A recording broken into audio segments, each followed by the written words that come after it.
Hello friends, welcome to the Southern Mountain Kitchen. Today we're going to make a pecan cream pound cake.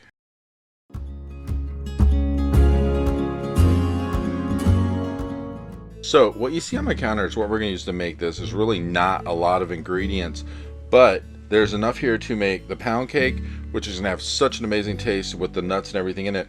And then there's stuff here to make a glaze with, which when we put the glaze on top of this, it's going to have nuts in it as well. So you're going to have your nuts all over between the inside and the outside, but they're going to work together to have such a great flavor. But you need to go ahead and start preheating your oven to 325 degrees right now, because this is actually going to bake anywhere from 60 to 70 minutes. So it takes quite a while to bake one of these. So we're going to start off with a cup of softened butter in a large bowl. And to this, we're going to add 2 cups of sugar. And once this is in, we're going to use our mixer to go ahead and just mix this together, because we want to cream this completely and make it really light and fluffy, just to make sure that this is as light as we can get it before we start mixing. We don't want any of that sugar just hanging about clumped up or whatever. So go ahead and mix this through, and along the way we're going to add in 4 eggs. Now when you put your eggs into this, you're going to put an egg in, mix, put another egg in, and mix. And we're going to do this until we get through all of the eggs, because this way not only are you getting your eggs mixed in there, but this is going to become even fluffier as we go. And the best thing about it is it's going to stop this pound cake from being really dense or hard or anything like that. This is going to be a fluffier pound cake. It's not going to be as thick as some of them you could get. So let's go ahead and keep mixing this. Now mind you, there are 2 ingredients still on the counter besides the egg that's left over. We're not using those yet. They're going to come up in a moment. So let's just go ahead and get that last egg in there and get it mixed. And then in the time this is finishing up, we need to actually come up with another large bowl, because we're going to mix our dry ingredients in that. So go ahead and mix this through really well, and then we'll get ready to move on to the next step of this. Now once we're done with this part, in the next bowl we need 3 cups of all-purpose flour. Then to this you're going to add a half a teaspoon of baking powder. And then with that, you're going to add a half a teaspoon of salt. And once we get this in, we're going to whisk this, because we just want to mix it up a bit to make sure that that baking powder and the salt gets distributed all through the flour, because we don't want it clumping up in one place. So go ahead and mix that through. And once we're done whisking, we're going to start adding our ingredients together. So we're going to pour half of that wet mix into the dry, and then we're going to mix it up a bit. Now we have this cup of heavy cream sitting to the side. We're going to end up bringing in half of that as soon as we get our mix going a little bit here. And then afterwards we'll go back and pour in the rest of the wet mix we have from before, and then the rest of the heavy cream. We're just trying to alternate this to get it in there and get it mixed in, so that way it all incorporates really well. And then once we get all of this added in, you know, the wet mix and the heavy cream, the last thing you're going to do, there was a teaspoon of vanilla extract sitting on the counter. That's actually going to come in last. And we're going to keep mixing this up until everything's incorporated. So at this point, get this really mixed up, then bring in the rest of your heavy cream, and then we're going to go ahead and add in that vanilla. And then your actual batter is pretty much mixed up at this point as far as getting all of those ingredients in. So go ahead and just add in the vanilla and mix this through, and make sure that that gets distributed really well. And then we'll move on to the next part, because after this we're going to bring the nuts in, and we're going to actually get them ready to go into the mix. So we're going to put a little flour in with the nuts and shake these up. So we want to get them coated, so that way at least they don't all sink to the bottom. This might actually help them stay a little bit afloat inside of your pound cake as it's going. So we're just going to like gently mix this around a little bit with a spatula. We're not really doing a lot to it. We're just going to get it ready to go and make sure the nuts are distributed in there, and then move it to the side.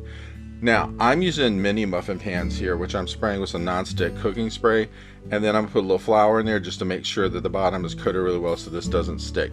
If you wanted to make like 2 regular pans of the pound cake, you could actually use just a standard pan, the loaf pans, and just use 2 of them and do this.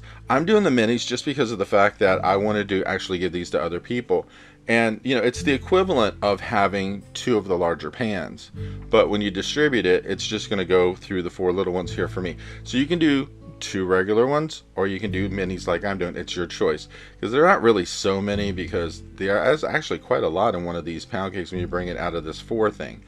So go ahead and fill them to the top with all of the stuff that you have in your bowl, and just make sure that you get these pretty well loaded.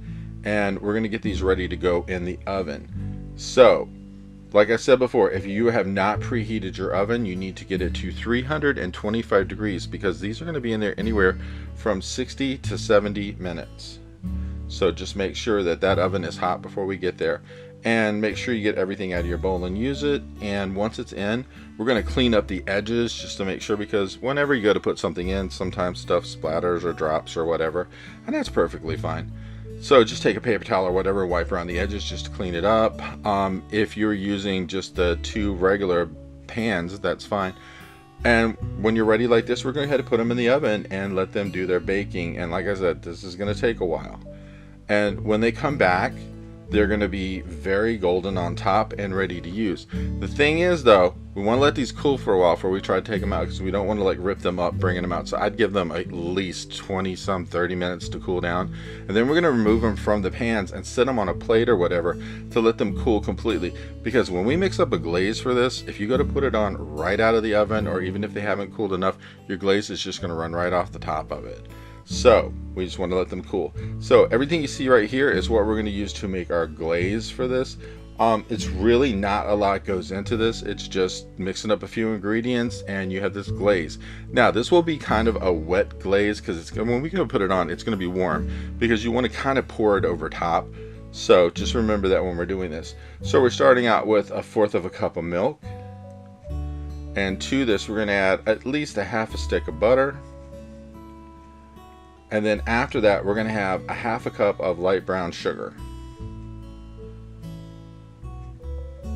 Now mix that up a little bit to get the milk and that brown sugar to start to incorporate a little bit, so they're not clumpy or there isn't any hard larger pieces in there, because we want to make sure that they're like totally combined together.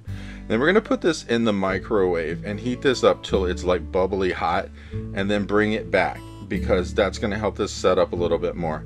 So to this we're adding 1 teaspoon of vanilla extract, and then we're going to add a 1/2 cup of powdered sugar to this. And now along the way, stir this all the time you're doing it, so that way everything will incorporate, especially with the powdered sugar. Good thing about having the powdered sugar going into something hot, it'll break up a lot faster, and that's really great. So just go ahead and mix that through.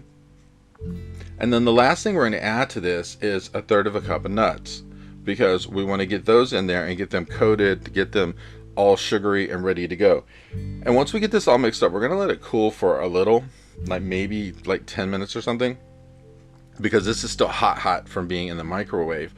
And once it's done, we're basically just going to drizzle this over top of the different pound cakes that we made. And it's going to put this glaze on the outside. Now yes, it will be a little runny when you put it on, but the more you put on, the more that's going to build up, and it's going to like form this kind of like a candied outside on here, and it's going to hold your nuts in place, and it's going to make everything really wonderful, and it's going to give this such an amazing taste, because you already have a great tasting pound cake, but now you're going to have a great tasting topping on top of it as well. And I would just let this set for a little while for it to set up from putting the glaze on, and then it's just going to be something really wonderful. And then you can just cut it, slice it, be ready to eat it, and it's just going to be terrific. But just let the glaze sit up for a little bit before you go to cut it, and when you're done, you're going to have something really amazing. And the best thing is, this is not too hard to make, but it's just one of those things that is time consuming, being the bake time. But when mine was done, it was something like this, and I have to tell you, this was just really a pleasure to eat, and it has such a great sweet taste to it. I think you just might like it. I hope you liked this video, and if you did, please like and subscribe. And if you get a chance, check out the Southern Mountain Kitchen website, where you can get a free recipe, check out the cookbooks available from the Southern Mountain Kitchen, and if you'd like to, you could order a cookbook at a discounted price, cheaper than Amazon, with shipping that is also cheaper than Amazon. So if you get a chance, check it out, and I hope you have a great day.